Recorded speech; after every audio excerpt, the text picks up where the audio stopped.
Hola, ¿qué tal? ¿Cómo están? Mi nombre es Daniel. Quiero escudriñar un poco más la palabra del Señor y quiero que me acompañen ahora. Padre Señor, en esta hora te agradezco, Señor, por este momento, Jesús. Te pido que tu Espíritu Santo, Señor, me esté llevando a la verdad de tu palabra, Jesús. Te amo, Jesús, y te agradezco. Amén.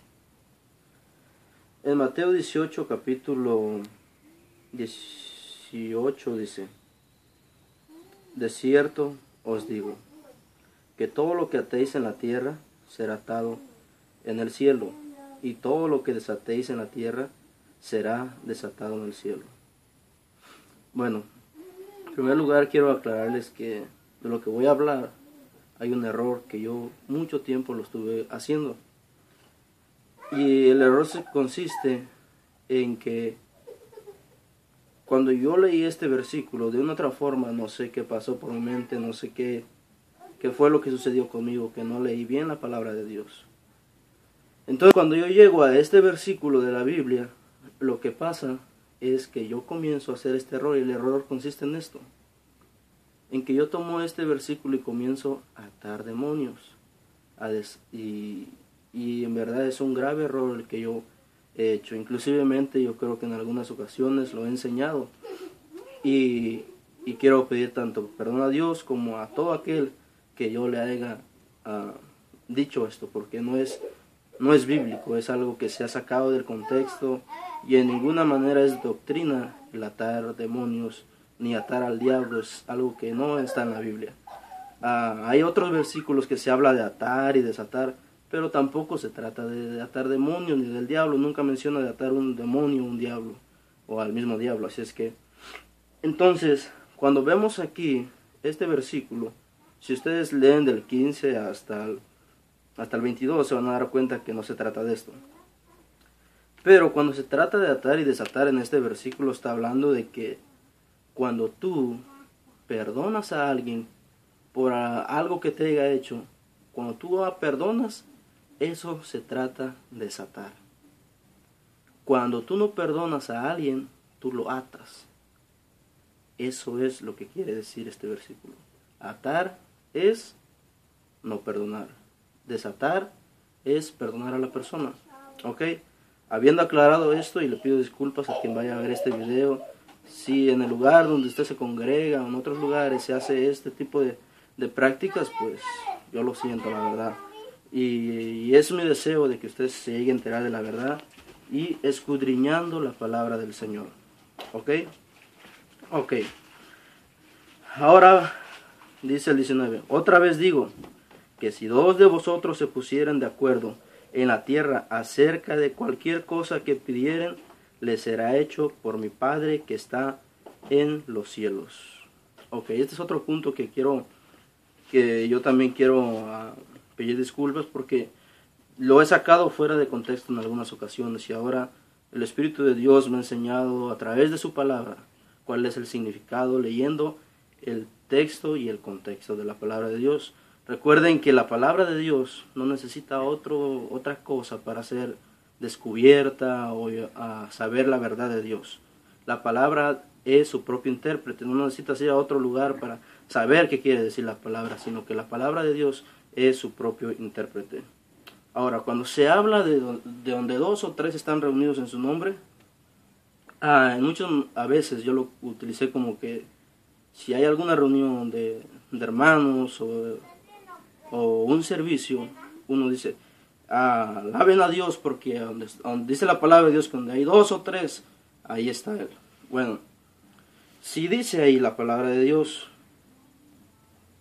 que si dos de vosotros se pusieron de acuerdo en la tierra acerca de cualquier cosa que pidieren, les será hecho por mi Padre que está en los cielos. Pero cuando se refiere a esto, es específicamente a un objetivo. Y el objetivo es que cuando tú perdonas entonces cuando se trata de dos o tres que están reunidos en mi nombre, se trata de cuando en un grupo de personas, en la iglesia, cuando se va a tratar un asunto de la iglesia, de algo que ha pasado dentro de la iglesia, que se tiene que arreglar con alguna persona, es algo íntimo. Cuando 2 o 3 personas, los líderes de la iglesia, se ponen de acuerdo para exhortar a la persona, la que está en rebeldía, acerca de alguna cosa. Entonces, específicamente, este versículo se trata de cuando está en reunión 1 o 2 personas, 2 hermanos de la iglesia que están poniendo de acuerdo, que puede ser el pastor y los ancianos de la iglesia, simplemente. No es un grupo grande, es un grupo pequeño, son 2 o 3, es un ejemplo. Entonces, cuando están los 2 o 3 ahí reunidos, Dios va a respaldar a esas personas, a los hermanos de la iglesia, que tomen una decisión acerca de qué se tiene que hablar con aquella persona que está en rebeldía, está en pecado y no quiere obedecer la palabra del Señor y quiere andar como Él quiere. Entonces, a esa persona, se le tiene que llamar la atención y de la forma que está escrito en la palabra de Dios. Así que es lo que quiere decir. Donde 2 o 3 estén reunidos, ahí estoy yo en medio de ellos, ¿ok? Y yo en otras ocasiones yo lo tomé de diferentes maneras. Entonces el versículo 21 dice: entonces se le acercó Pedro y le dijo: Señor, ¿cuántas veces perdonaré a mi hermano que peca contra mí? Fíjense cómo Pedro estaba entendiendo que se trataba todo esto. No se trata de atar demonios, de otro tipo de cosas que ahora se le atribuye a este versículo y a otros versículos que también pareciera que se trata de que si tú tienes autoridad y tú puedes atar y desatar. Pero en este pasaje de la Biblia no se trata de atar demonios, ni desatar demonios, ni atar otra cosa. No se trata de otra cosa, más que se trata del perdón. ¿Ok? Entonces se le acercó Pedro, dice, y le dijo: Señor, ¿cuántas veces perdonaré a mi hermano que peque contra mí? ¿Hasta 7? Jesús dijo: no te digo hasta 7, sino aún hasta 70 veces 7. ¿Ok? Entonces quiero que estemos claros en este asunto de que en estos versículos no está hablando, no se trata acerca de ningún demonio. Usted puede leer 2, 3 capítulos adelante y 2, 3 capítulos hacia atrás y se va a dar cuenta que no se trata de atar demonios, que ahora se ha infiltrado una doctrina que no es bíblica dentro de la iglesia. Tal vez en algún momento vamos a estar hablando de un versículo donde se trata de atar y desatar, pero eso no nos compete a nosotros. Es algo que ya sucedió en la cruz del Calvario cuando Jesucristo dio su vida por nosotros. Ahí es cuando Dios ató al diablo de cierta manera. Y el atar no quiere decir que lo agarró, que lo amarró de las manos y de los pies, sino que ya le puso un límite a Satanás. Pero eso me gustaría verlo en otra ocasión. Y quiero rápidamente comentarles acerca de lo que dice el siguiente versículos, que dice, por lo cual, el versículo 23 dice: por lo cual el reino de los cielos es semejante a un rey que quiso hacer cuentas con sus siervos. Este rey llamó a alguien que le debía dinero. Lo voy a interpretar en mis propias palabras. Usted lo puede leer del versículo 23 del capítulo 18 de Mateo hasta el 35. ¿Ok? Se trata de que esta persona llama a su siervo y le dice: bueno, ha llegado el momento en que tú me pagues. ¿Ok? Pero dice la palabra de Dios, leyendo la palabra del Señor aquí, en estos versículos que siguen abajo, que no podía pagar la deuda. Ni vendiendo a su esposa ni a sus hijos no podía pagar la deuda. ¿Ok? Entonces, leyendo aquí dice que esta persona decidió perdonarle toda esa deuda que tenía. Entonces este hombre, ya habiendo sido perdonado, va con otra persona que le debía a él, el que había sido perdonado, ahora va a cobrarle a otra persona. Y entonces esta persona le dice: espérame, yo puedo pagarte la deuda, porque la deuda que tenía el otro era pagable, más la que tenía que le habían perdonado toda la deuda, no la podía pagar ni con su vida, ni trabajando, ni nada, de ninguna manera. O sea que tenía que ser esclavo por siempre, y ni aún así iba a poder pagar la deuda. ¿Ok? Entonces hasta ahí estamos viendo en todo contexto de los textos que hemos visto, de que en todo tiempo se trata del perdón. Y tú y yo tenemos a veces en nuestras manos la decisión de qué tenemos que hacer. Tú puedes perdonar a alguien si tú lo quieres, y también no lo puedes perdonar, pero eso es algo que tú tienes que solucionar. Vas a tener en algún momento algo que decidir, va a estar en tus manos, y Dios te dice, hazlo tú porque yo quiero que tú lo hagas. Y ahí es cuando uno tiene que siempre tomar la palabra del Señor correctamente.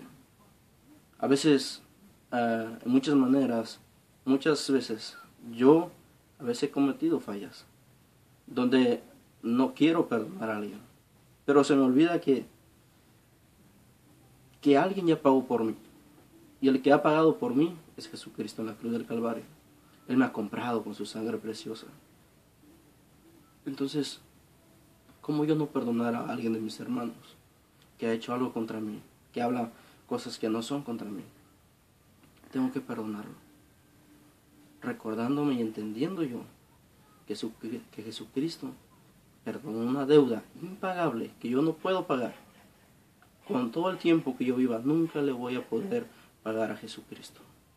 Así es que yo te invito, hermano, si tú tienes que perdonar a alguien, perdónalo. Recuerda que alguien te ama. Es Jesucristo, te ha perdonado, y ahora tú tienes la oportunidad de desatar a aquella persona que ha pecado contra ti. Al mismo tiempo tienes el libre albedrío para atarlo más, y tú decides si lo perdonas o no lo perdonas. Así es que quiero hacer una oración corta. Padre, Señor, te agradezco por este tiempo. Te pido, Señor, que cada uno de los que escuchan esta palabra, Señor, que entiendan, Jesús, que no es mi palabra. Lo que estoy diciendo simplemente estoy haciendo es escudriñando tu palabra, Señor, y llegando a la verdad de tu palabra. No es mi palabra, es la tuya, Jesús. Y si esto llega a oídos de personas que están en un tipo de doctrinas que no es cierta, Padre, que tu Espíritu Santo los sea guiando a tu palabra, Jesús, y se den cuenta de lo que dice tu palabra, no lo que digo yo, Señor. Simplemente yo soy alguien que ha decidido obedecerte y decir la verdad por los medios, Jesús.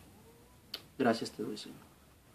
Por último, te quiero decir que si yo no soy pastor, no soy alguien que predique la palabra de Dios en un púlpito ni esto, pero tengo la palabra de Dios. No necesito esta revelación. Aquí está la palabra del Señor. Y esto nos enseña cómo vivir, a cómo tener una fe firme, a cómo ser maduro. Así es que si tú lees tu palabra, te va a llevar a ser alguien maduro. Cuando tú escuches cosas en la calle, cuando tú escuches cosas, inclusivemente en tu propia iglesia donde estés yendo quizás, tú vas a entender y vas a saber que a veces vamos a cometer errores. Tus hermanos de la iglesia pueden cometer errores al expresar, al exponer la palabra de Dios. Pero por eso tú ya sabes la verdad, para que ahora de hoy en adelante tú digas la verdad y no calles. ¿Ok? Dios te bendiga. Amén.